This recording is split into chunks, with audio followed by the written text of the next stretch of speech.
ఆ రెండు కుటుంబాలు రాజకీయంగా బద్ధ శత్రువులు. ఒకప్పుడు ఒకే పార్టీలో ఉండేవారు, కానీ ప్రస్తుత ఎన్నికల్లో ప్రత్యర్థులుగా బరిలోకి దిగుతున్నారు. ఒకరిపై మరొకరు కత్తులు దూసుకుంటున్నారు. ఒక కుటుంబం నుంచి ఇద్దరు, మరో ఫ్యామిలీ నుంచి ముగ్గురు నేతలు బరిలోకి దిగుతున్నారు. ఇంతకీ ఎవరా నేతలు, ఏ పార్టీ, ఏ జిల్లా?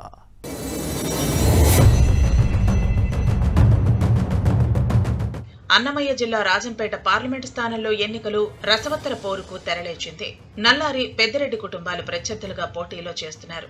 దీంతో ఇక్కడ పోరు ఉత్కంఠను కలిగిస్తోంది. నల్లారి కుటుంబం నుంచి ఇద్దరు, పెద్దిరెడ్డి కుటుంబం నుంచి ముగ్గురు పోటీ బరిలో దిగటంతో రాజకీయ వాతావరణం వేడెక్కుతోంది. ఉమ్మడి ఆంధ్రప్రదేశ్ మాజీ ముఖ్యమంత్రి నల్లారి కిరణ్ కుమార్ రెడ్డి, ప్రస్తుత మంత్రి పెద్దిరెడ్డి రామచంద్రారెడ్డి కుటుంబాలు సై అంటే సై అంటున్నాయి. ఈ రెండు ఫ్యామిలీస్ రాజకీయంగా బద్ధ శత్రువులు. వారి పెద్దల కాలం నుంచి కూడా పచ్చగడ్డి వేస్తే పగ్గుమనే పరిస్థితి ఉండేది. ముందుగా కాంగ్రెస్ లో కొనసాగిన ఉత్తర, దక్షిణ ధృవాలుగా వ్యవహరించాయి.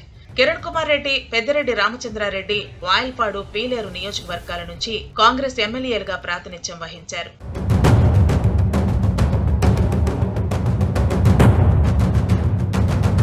రెండు 2009లో నియోజకవర్గాల పునర్విభజనతో కిరణ్ కుమార్ రెడ్డి పీలేరుకు, పెద్దిరెడ్డి పొంగనూరుకు మారారు. వైఎస్ రాజశేఖర రెడ్డి మరణానంతరం చోటు చేసుకున్న అనూహ్య రాజకీయ పరిణామాల్లో 2011లో కిరణ్ కుమార్ రెడ్డి ఏకంగా ఉమ్మడి ఆంధ్రప్రదేశ్ కు ముఖ్యమంత్రి అయ్యారు. పెద్దిరెడ్డి కుటుంబం జగన్ నేతృత్వంలోని వైసీపీలో చేరింది. రాష్ట్ర విభజనతో కిరణ్ కుమార్ రెడ్డి కాంగ్రెస్ పార్టీకి గుడ్ బై చెప్పారు. 2014 ఎన్నికల్లో జై సమైక్యాంధ్ర పార్టీని ఏర్పాటు చేసి పోటీ చేసినా ఆశించిన ఫలితాలు రాలేదు. ఆ తర్వాత కొంతకాలం పాటు క్రియాశీలక రాజకీయాలకు దూరమయ్యారు. కానీ ఈ నేత తమ్ముడు నల్లారి కిషోర్ కుమార్ రెడ్డి టీడీపీలోకి చేరి 2019 ఎన్నికల్లో పీలేరు నుంచి వైసీపీ అభ్యర్థి చింతల రామచంద్రారెడ్డిపై పోటీ చేసి ఓడిపోయారు. 2 ఏళ్ల క్రితం జరిగిన జిల్లాల పునర్విభజనతో పూర్వపు చిత్తూరు జిల్లా పరిధిలోని పీలేరు, మదనపల్లె, తమ్మళ్లపల్లె అసెంబ్లీ నియోజకవర్గాలు కొత్త జిల్లాగా ఆవిర్భవించిన అన్నమయ్య జిల్లాలో కలిసిపోయాయి.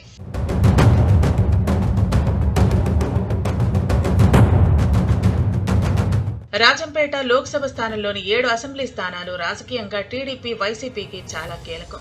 చిత్తూరు జిల్లాలోని పుంగనూరుతో పాటు పీలేరు, మదనపల్లె, తమ్మళ్లపల్లె, రాయచోటి, రాజంపేట, రైల్వే కోడూరు ఈ పార్లమెంటు స్థానం పరిధిలోకి వస్తాయి. ఏడాది క్రితం బీజేపీలో చేరిన మాజీ సీఎం కిరణ్ కుమార్ రెడ్డి కూటమి పార్టీల అభ్యర్థిగా రాజంపేట నుంచి పార్లమెంటు ఎన్నికల బరిలో దిగారు. ఇక అధికార వైసీపీ నుంచి సిట్టింగ్ ఎంపీ పెద్దిరెడ్డి మిథున్ రెడ్డి పోటీ చేస్తున్నారు. ఇదే పార్లమెంటు స్థానంలోకి వచ్చే పుంగనూరు అసెంబ్లీ నియోజకవర్గం నుంచి మంత్రి పెద్దిరెడ్డి రామచంద్రారెడ్డి, తమ్మళ్లపల్లి నుంచి sitting MLA Peddireddy Dwarakanathreddy YCP అభ్యర్థులుగా పోటీలో ఉన్నారు. పీలేరు నుంచి కిరణ్ కుమార్ రెడ్డి తమ్ముడు నల్లారి కిషోర్ కుమార్ రెడ్డి టీడీపీ నుంచి పోటీ చేస్తున్నారు. వైసీపీ అభ్యర్థి చింతల రామచంద్రారెడ్డిని ఢీకొంటున్నారు.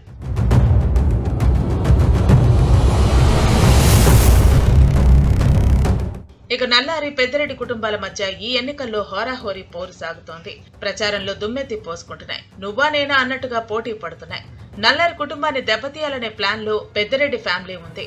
వైసీపీ వ్యూహానికి చెక్ పెట్టేందుకు నల్లారి ఫ్యామిలీ కూడా కౌంటర్ స్ట్రాటజీతో ముందుకు సాగుతోంది. టీడీపీ, జనసేన, బీజేపీ కూటమి బలంగా ఉన్నట్టు కనిపిస్తోందనే ప్రచారం జరుగుతోంది. ఇది పెద్దిరెడ్డి కుటుంబానికి ఇబ్బందేనని రాజకీయ విశ్లేషకులు భావిస్తున్నారు.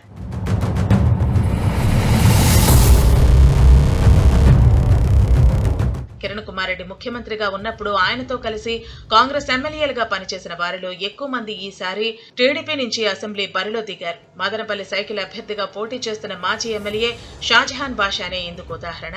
ఇలా తన పాత పరిచయాలతో రాజంపేట పార్లమెంటు స్థానంలోని 7 అసెంబ్లీ నియోజకవర్గాల్లో కిరణ్ కుమార్ రెడ్డి విస్తృతంగా పర్యటిస్తూ ప్రచారం చేస్తున్నారు. అసెంబ్లీకి పోటీ చేస్తున్న అభ్యర్థులతో కలిసి టీడీపీ, బీజేపీ, జనసేన కేడర్ను సమన్వయం చేస్తూ ఆత్మీయ సమావేశాలు నిర్వహిస్తున్నారు. సమిష్టిగా ఎన్నికల ప్రచారంలో దూసుకుపోతున్నారనే టాక్ నడుస్తోంది. దీంతో పెద్దిరెడ్డి కుటుంబం గుండెల్లో గుబులు పుడుతోందని చెబుతున్నారు. ఈ పరిణామాలన్నీ అధికార వైసీపీని కలవరపాటుకు గురి చేస్తున్నాయని అంటున్నారు. అధికార, విపక్ష వ్యూహ ప్రతివ్యూహాలతో ముందుకు సాగుతున్న రాజంపేట పార్లమెంటు స్థానంలో భవిష్యత్ రాజకీయ పరిణామాలు ఎలా ఉంటాయో చూడాలి మరి.